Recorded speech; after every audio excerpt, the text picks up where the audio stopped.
우리가 아무리 좋은 것이 있어도 그 가치를 모르는 사람에게는 무용지물입니다. 그래서 예수님도 돼지에게 진주를 던져주지 말라 이런 교훈의 말씀을 주시면서 그 가치를 모르는 자에게는 진주를 갖다 준들 그게 무슨 의미가 있겠어요. 그냥 먹을 거 꾸정물 한 그릇 더 주는 게 낫죠. 그와 마찬가지로 하나님께서 우리에게 주신 귀한 것들이 많이 있는데 그것을 알지 못하는 자는 그것을 아무런 가치를 모르고 내팽개치는 경우가 있다라는 겁니다. 오늘 본문은 이제 이삭의 족보로 이제 시작이 됩니다. 창세기는 이제 족보, 톨레도트라고 되어 있는 이 족보 10개의 족보가 큰 기둥처럼 구성을 하고 있다라는 것을 우리가 전에 살펴보았습니다. 오늘 본문에도 보면 이제 짧은 족보인데 이 족보가 짧기는 하지만 중요한 의미를 갖는 것은 아브라함을 통해 약속한 것이 성취되어 나가는 모습을 보여주고 있기 때문에 그렇습니다. 그래서 오늘 말씀 19절을 시작하면서 아브라함의 아들 이삭의 족보는 이러하니라 이렇게 시작을 하고 있어요. 자, 그냥 이삭의 족보 이렇게 해도 될 텐데 아브라함의 아들 이삭의 족보는 이러하니라. 이렇게 아브라함의 아들 이삭이라는 것을 강조한 이유는 뭐냐면 하나님께서 아브라함에게 주신 그 축복, 그 약속이 이삭을 통해서 어떻게 이루어지고 또 그 이삭의 족보를 통해서 어떻게 이어져 나가는가를 연결선상 속에서 보여주기를 원하신다라는 겁니다. 그래서 오늘 본문은 크게 두 가지 장면으로 나눌 수 있는데 앞부분은 이삭의 아들들이 어떻게 출생하게 되는지에 대한 내용을 담고 있고 이제 후반부에는 이삭이 쌍둥이 아들을 낳게 되는데 이들이 장성에서 겪게 되는 한 가지 사건이 있습니다.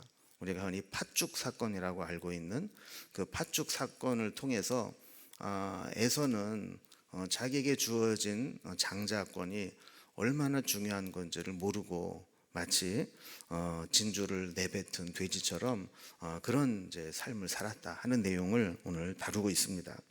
먼저 앞부분 이삭의 아들들의 출생에 대한 부분을 살펴봅니다.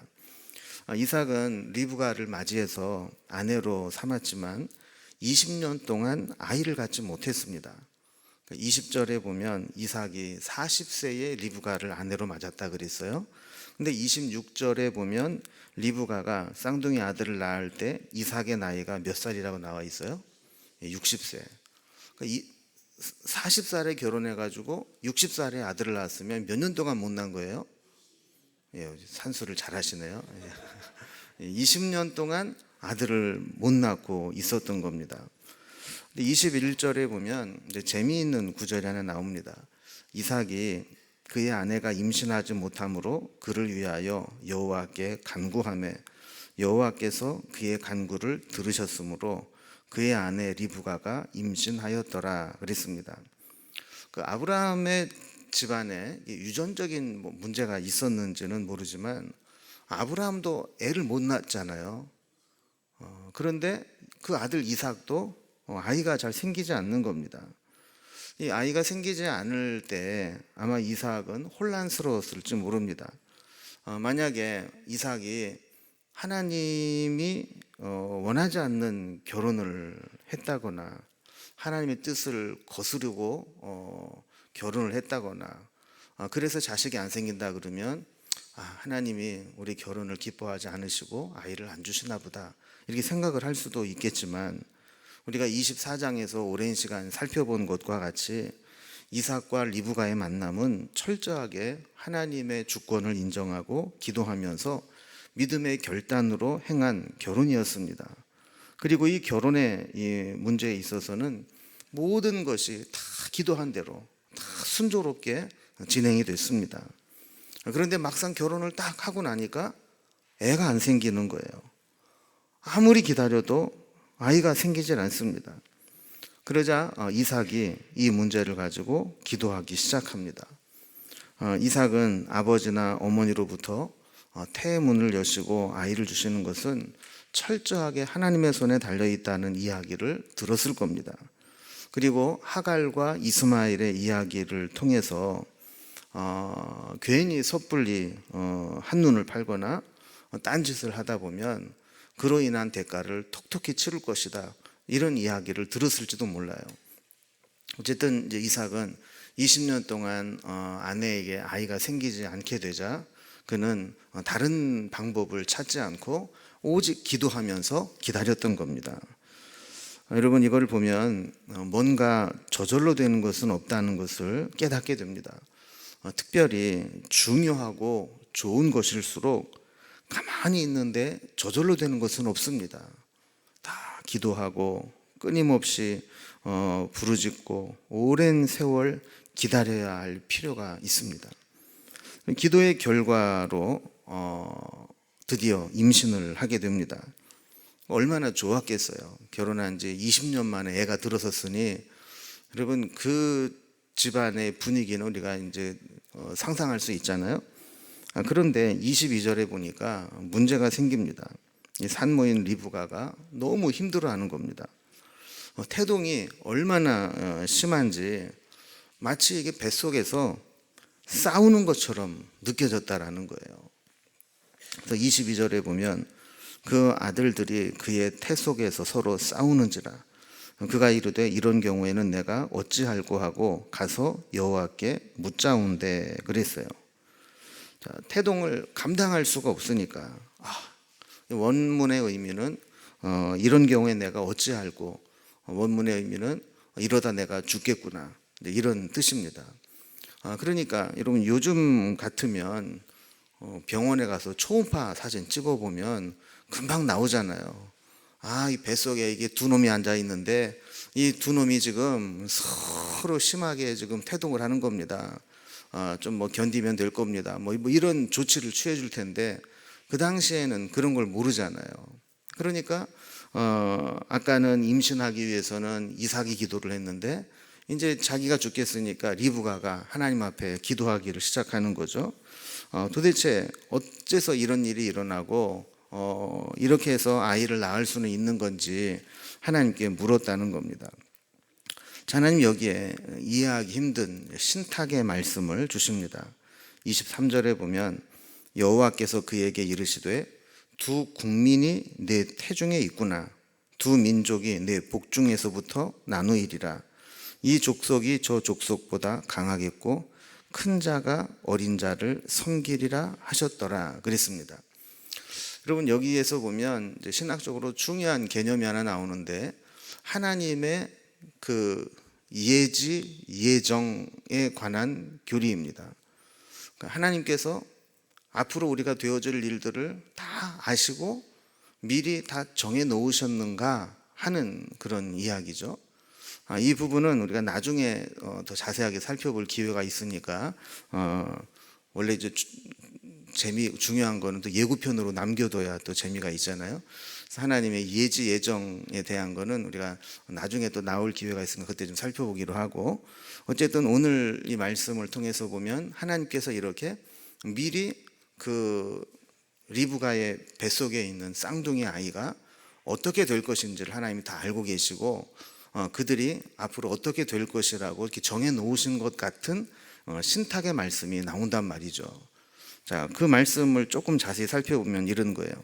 두 국민이 태중에 있다. 자, 이 이야기는 이제 뱃속에 쌍둥이가 있다라는 얘기죠. 그런데 두 민족이 내 복중에서 나누이리라. 그러니까 이 둘은 단순히 그냥 쌍둥이가 아니라 앞으로 이 아이들을 통해서 민족이 갈라지게 될 것이다 라는 겁니다. 그리고 이 족속이 저 족속보다 강하겠고, 자, 여기까지는 우리가 이제 이해가 됩니다. 자, 왜냐하면 두 민족이 되면 뭐 항상 힘이 항상 똑같을 수는 없잖아요. 좀 강하고 약하고 이럴 수 있는데 그 다음에 보면 큰 자가 어린 자를 섬기리라 그랬습니다. 그럼 큰 자가 어린 자를 섬기리라. 일반적으로는 누가 누구를 섬겨요? 어린 자가 큰 자를 섬기는 게 일반적인데 지금 이 뱃속에서 태어난 아이는 하나님께서 거꾸로 하시겠다라는 거예요. 반대로 이렇게 해서 이 쌍둥이가 태어나게 될 것을 하나님께서 미리 알려주십니다. 여러분, 쌍둥이는 저희는 안 키워봐가지고 모르겠는데, 쌍둥이는 좋은 점이 더 많을까요? 안 좋은 점이 더 많을까요? 일단 좋을 때는 좋고 안 좋을 때는 안 좋겠죠? 근데 보니까 제가 전에 있을 때 우리 부목사님 중에 한 분이 쌍둥이를 키웠는데, 키우는 게 보통 힘든 게 아니더라고요. 보통 1 더하기 1은 2가 돼야 되는데, 쌍둥이 키우는 거는 1 더하기 1은 한 4나 6쯤 되는 것 같아요. 그 정도로 힘이 들어요. 그러면서 또 우리는 또 은근히 그런 또 생각을 합니다. 쌍둥이는 엄마 뱃속에서 같이 있었기 때문에 뭐 텔레파시도 통하고 성향도 비슷하고 잘 맞을 거야. 그런데 또 막상 또 나서 또 키워보면 또 뭐 일란성은 뭐 전혀 다르기도 하고, 설령 일란성이라고 해도 뭐 그렇게 다 같지는 않은 것 같아요. 오히려 이 쌍둥이는 엄청난 라이벌 의식을 가지고 살아가게 됩니다. 저는 제일 억울한 게 쌍둥이 동생이 제일 억울할 것 같아요. 분명히 엄마 뱃속에서 같이 있었는데 나올 때 뭐 짧게는 몇 분, 뭐 길어봐야 뭐 한두 시간 차이로 나오는데 그 순서가 바뀌었다고 해가지고 평생을 동생으로 살아야 된다. 여러분, 얼마나 억울하겠어요. 자, 어쨌든 이 집안에는 지금 이삭과 리브가가 쌍둥이를 임신을 하게 됐는데, 이게 지금 앞으로 엄청난 사건이 기다리고 있는 겁니다. 어찌됐든 해산 기간이 차서 쌍둥이가 이제 출산을 합니다.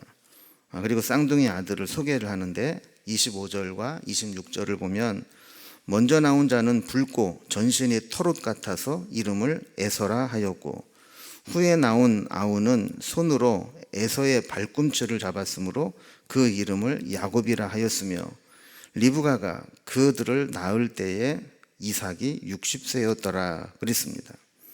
자, 먼저 나온 자, 형이죠. 붉고 전신이 털옷 같아서 이름을 에서라 했다 그랬어요. 자, 그리고 후에 나온 사람, 동생은 태어날 때부터 손으로 에서의 발꿈치를 잡아서 야곱이라 했다는 거예요. 그리고 둘 다 이게 보통이 아닙니다. 형 에서가 붉고 전신이 털옷 같았다. 여러분, 보통 아이들은 태어나면 아기 피부 어때요? 털이 복실복실하고 막 그럽니까? 뭐 아니죠. 아이 피부는 뽀얗고 맨질맨질해야 이게 아이 피부잖아요.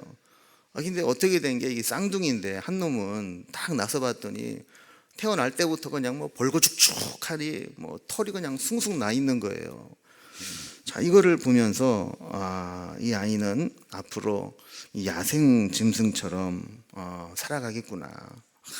아주 거친 상남자로 살아가겠구나. 이거를 이제 느끼게 되는 거죠. 근데 동생도 만만치 않습니다. 이 동생은 뭐 털은 없고 맨질맨질하긴 했지만 이 본능적으로 누구에게도 지려고 하지 않는 성향을 가지고 있어요. 그 형의 발꿈치를 잡고 있다. 여러분, 사실 이거는 태어날 때 산모의 생명에 위협을 줄 수도 있는 거잖아요. 힘줄 때 알아서 쑥쑥 나와야지, 나가는 걸 못 잡게 막 발을 잡고 막 끄들르고 있으면 그 뱃속에서 어떻게 되겠어요. 근데 이거는 뭘 보여주냐면, 이게 엄청난 승부욕을 가지고 있다라는 거예요. 여러분, 사람에게 승부욕이 있는 게 좋을까요? 없는 게 좋을까요? 예? 여러분, 자녀가 승부욕이 좀 있으면 좋겠어요? 없으면 좋겠어요? 예? 그냥 숙명마냥 맨날 지고 들어오고 이러면 좋겠어요? 아니면은 아빠가 물어줄게, 패고 와, 이기고 들어와, 뭐 이러는 게 좋겠어요? 여러분, 사실 이제 적당한 승부욕은 자기 개발이나 성공을 위해서 도움이 됩니다. 지금 너무 승부욕이 없고 그냥 뭐 이래도 흥 저래도 흥 이런 애들은 아무것도 못해요. 그런데 매사에 승부욕에 너무 지나친 사람이 있어요. 여러분, 이런 사람은 옆에 있는 사람이 얼마나 피곤한지 몰라요. 나는 안 그런데 모든 거를 막 대결 구도로 생각하고 막 이겨야 되고 자기 뜻을 막 관철을 시켜야 되고 막 이렇게 모든 구조를 하면 옆에서 얼마나 피곤하고 힘든지 모릅니다. 또 승부욕이 발동을 하면 수단과 방법을 안 가리고 막 이겨야 돼요. 그러다 보니까 본의 아니게 피해를 주는 경우도 생기게 되는 거죠. 자, 이렇게 해서 이제 이 야곱은 야곱대로 아주 승부욕과 집착이 강한 사람이 되고, 에서는 에서대로 아주 상남자로 야성미 넘치게 통제가 안 되는 그런 인생을 살아가게 됩니다. 야곱과 에서 이름을 다시 정리를 좀 해보면, 에서는 이제 털이 많다, 붓다라는 이제 뜻이고, 야곱은 발꿈치를 잡다, 속이다 하는 뜻입니다. 그러니까 이 둘은, 쌍둥이는 출생부터 쉽지 않겠구나, 이 둘이 살아가는 날이 평탄치 않겠구나라는 것을 우리가 알게 됩니다. 어느 자식인들 거저 쉽게 키울 수 있겠습니까마는 이 둘은 정말로 쉽지 않은 미래를 예고하고 있습니다. 자, 그리고 이제 27절에서 마지막 절까지는 이 야곱과 에서의 성장 과정에 있어서 한 가지 에피소드, 우리가 흔히 팥죽 사건으로 알고 있는 사건이 나오게 됩니다. 야곱과 에서는 태어날 때부터 외모나 성격이 전혀 다른 모습을 하고 태어났죠. 그런데 그 차이가 자라면서 점점 분명하게 드러나게 됐어요. 그래서 27절에 보면 그 아이들이 장성함에 에서는 익숙한 사냥꾼이었으므로 들사람이 되고 야곱은 조용한 사람이었으므로 장막에 거주하니 그랬어요. 자, 에서가 익숙한 사냥꾼이 되어서 들사람이 되었다라고 하는 것은 남성적이고 활동적인 사람으로 성장해 가고 있었다는 겁니다. 당시에 이 유목 문화에서 사냥하는 기술까지 가지고 있었다 하는 것은 이 사회적으로도 아주 성공할 가능성이 충분히 있는 모습이었죠. 반면에 야곱은 조용한 사람으로 장막에 거주했다 그럽니다.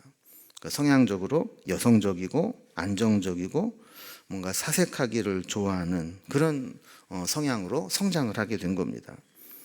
여러분, 당시에 세상적인 기준으로 보면 에서가 더 성공하고 출세하기 좋은 사람입니까? 야곱이 그렇습니까?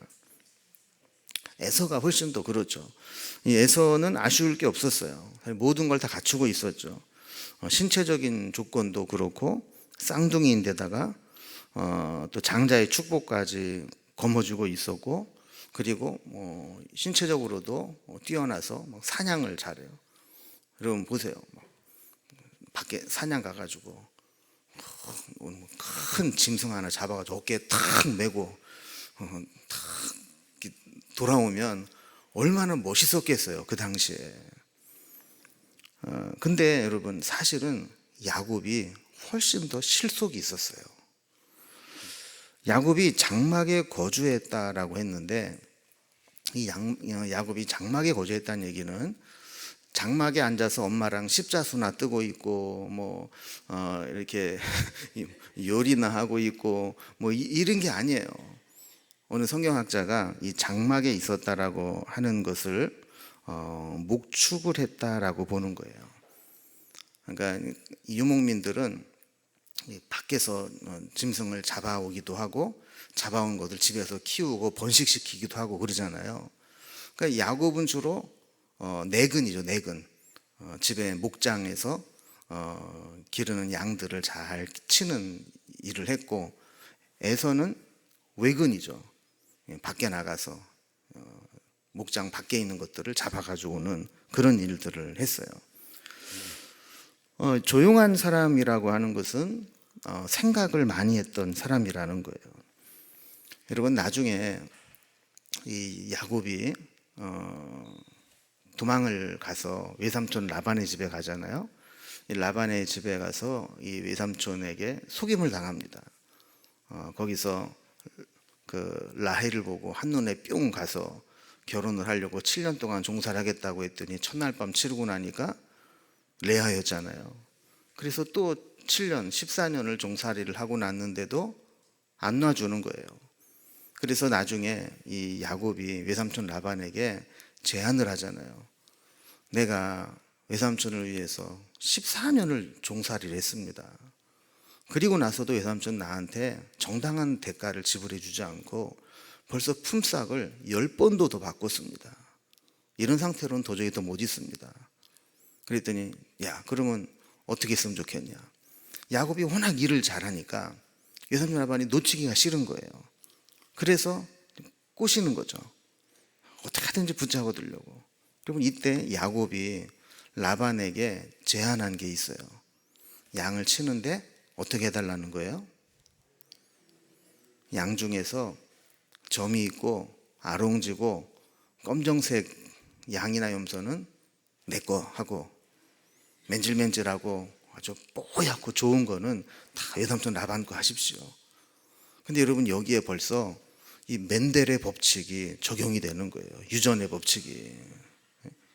여러분, 이게 웃을 일이 아니라 그 당시에 이미 멘델의 이 유전의 법칙을 야곱은 알았던 거예요.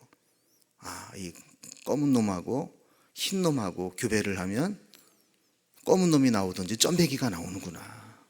이거를 알았던 거예요.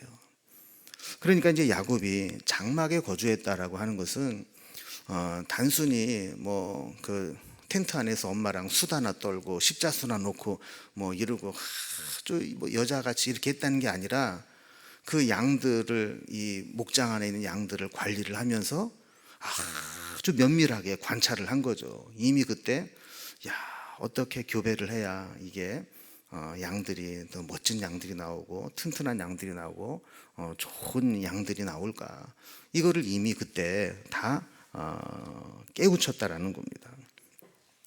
자, 이렇게 이제 야곱과 에서는 이제 성향이 완전히 다른 성향으로 살아가고 있었죠.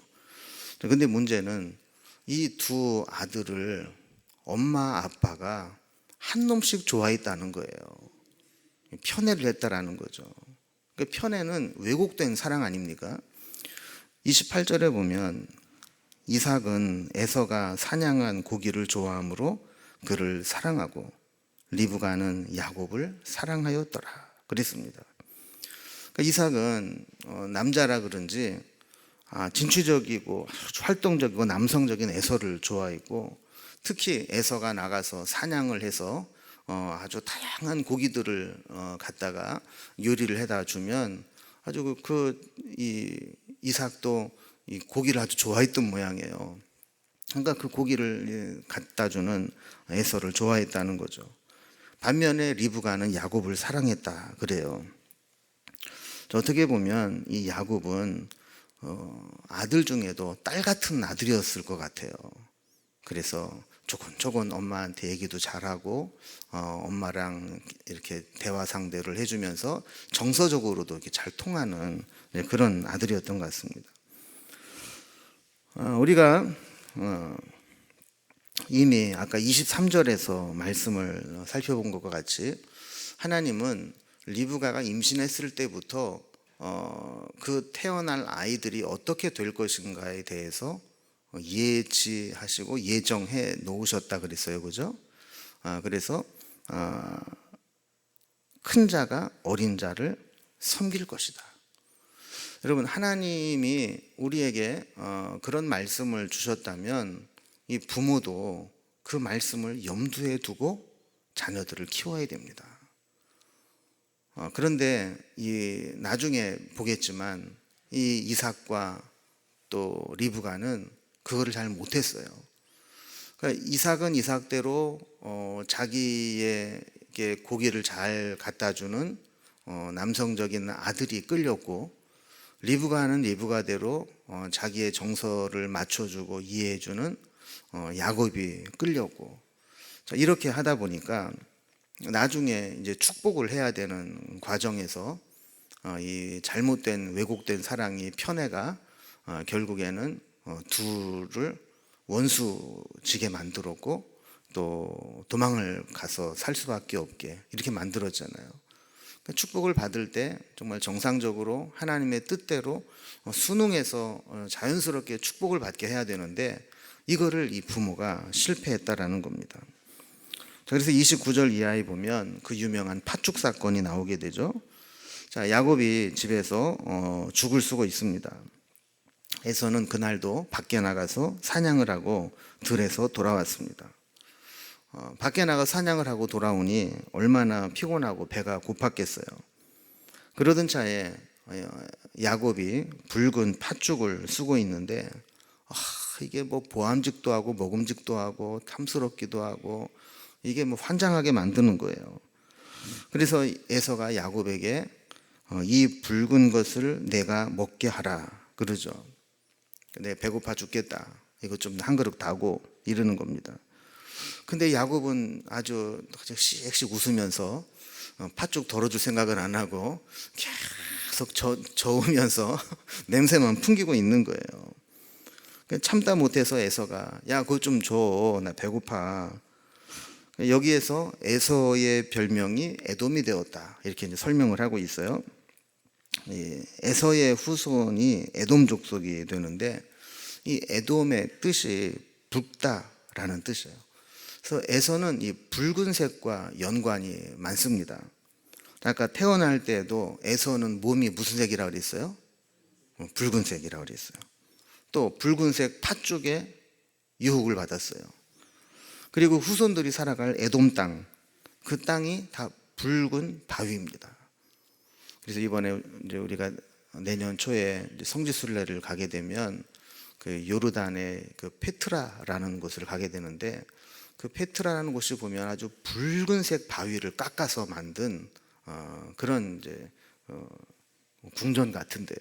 거기 보면 돌 바위가 전부 뻘개요. 그래서 이렇게 이제 에돔은 붉다라는 붉은색과 연관이 있습니다. 자, 이렇게 이제 팥죽을 좀 달라 이러는데 이 에서의 요구에 야곱이 아주 당돌한 요구를 합니다. 31절에 보면 야곱이 이르되 형의 장자의 명분을 오늘 내게 팔라 그래요. 그러니까 여러분이 상황을 보면 이게 우연이 아니라는 걸 알게 되죠.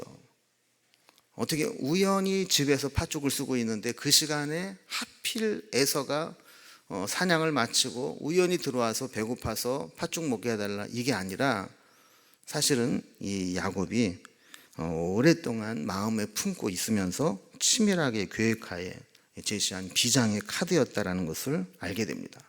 그러니까 지금 형 에서의 약점을 이용해서 이 거래를 하자는 거죠. 형은 지금 배가 고프고 지금 사냥 갔다 와서 피곤하고 음식을 뭐 마련해서 먹을 상황은 안 되고 마침 거기에 아주 냄새나고 보기 좋은 팥죽을 쏘아 놓고 있고 이렇게 준비를 해 놓은 겁니다. 근데 형 에서가 이 작전에 너무 쉽게 말려듭니다. 32절에 보면 에서가 이르되 내가 죽게 되었으니 이 장자의 명분이 내게 무엇이 유익하리요. 여러분 사실 이런 제안을 받으면 장자의 명분을 팔아라 이 한 팥죽과 바꾸자 이런 제안을 받으면 사실 갈등도 좀 하고 고민도 좀 해야 될 문제인데 에서는 너무 쉽게 넘겨져 버리는 거예요. 여러분 겉으로 보면 완전 쿨가이죠. 쿨가이. 아주 쿨하게 거래하는 거죠. 그래 얘다 뭐 이러면서 야 그래 형 네가 형 해 오늘부터 뭐 그까짓 거 뭐 중요하냐 지금 내가 당장 배고파 죽겠는데 그래 이거 주면 오늘부터 네가 형이야 이러면서 이제 거래를 마친 거예요. 근데 여러분 사실 생각이 있는 사람이라면 이 팥죽 한 그릇에 장자의 명분을 팔아라 형을 팔아라 그러면 어떻게 해야 돼요? 팥죽 그릇을 집어 던지면서 뭐 이 자식이 말도 안 되는 소리를 하고 있어. 그게 그거랑 지금 거래가 되는 거야. 근데 팥죽 안 먹으면 안 먹었지. 너 그딴 소리 하지 마. 이래야 이게 정상적인 거 아니에요? 그런데 에서는 그냥 그래 그럼 네가 오늘부터 형하고 네가 장자 축복 다 가져. 여러분 이 거래는 요즘 표현으로 말하면 불공정 거래입니다. 어떻게 장자의 명분이 거래의 대상이 될 수 있고 또 그 거래가 된다고 할지라도 팥죽 한 그릇으로 그것을 교환할 수 있겠어요? 이건 말이 안 되는 거죠. 지금 형의 약점을 집요하게 물고 늘어지면서 사기를 치는 것과 같은 것이죠. 또 어떻게 보면 야곱도 형이 그동안 사냥해서 잡아온 고기 안 먹었겠어요? 채식주의자가 아닌 이상 먹었겠죠.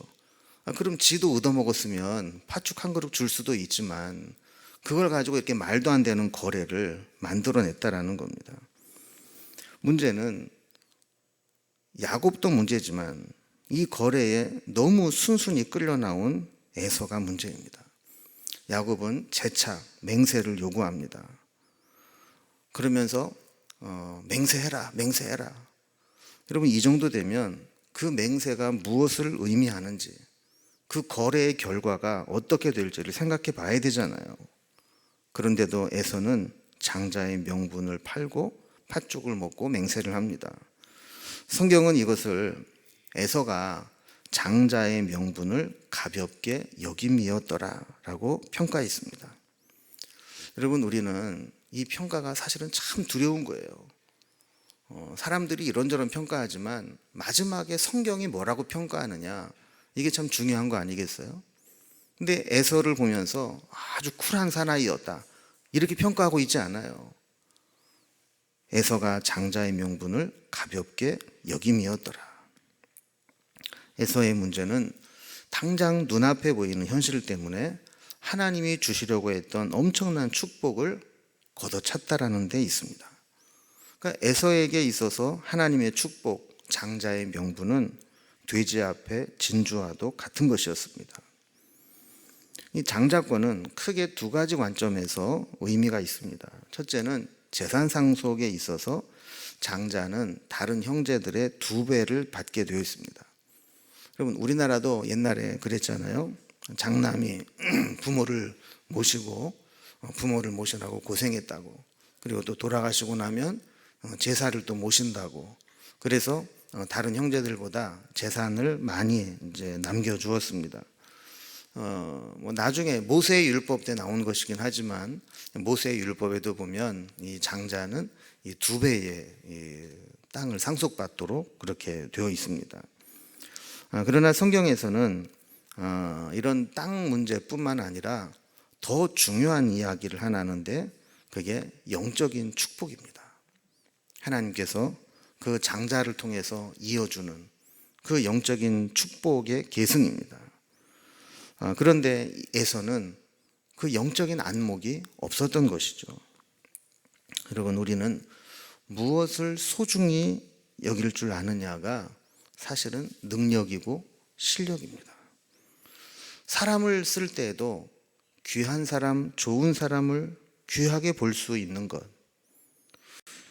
또 중요한 가치를 중요하게 여길 수 있는 것, 보이지 않는 것이라 할지라도 그것이 미래에 어떤 약속이 되고 보증이 되는지를 볼 줄 아는 것, 이것이 우리의 진정한 실력이고 능력이 되는 겁니다. 자, 이런 이야기가 있습니다. 에서는 들에서 짐승을 잡는 사냥꾼이었지만 야곱은 집에서 형의 장자권을 사냥한 사냥꾼이었다.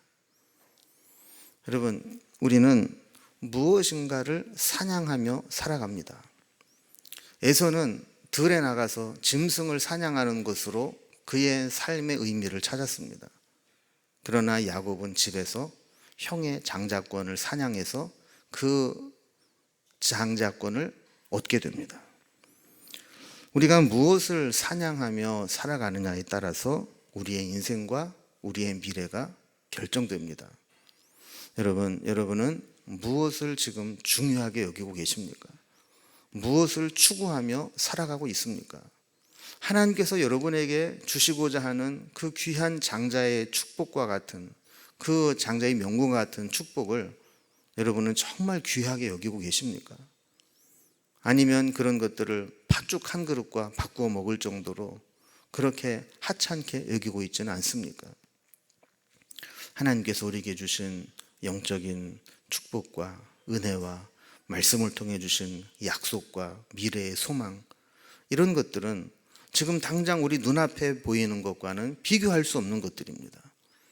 우리가 이 세상을 살아가면서 이런 세상의 눈앞에 보이는 것에 관심이 가기는 하지만, 그럼에도 불구하고 우리는 야곱과 같이 그 하나님의 그 장자의 축복, 이것을 찾아내고 그것을 붙잡고 그것을 얻어내는 그런 믿음의 사람이 될 수 있기를 주님의 이름으로 기원합니다.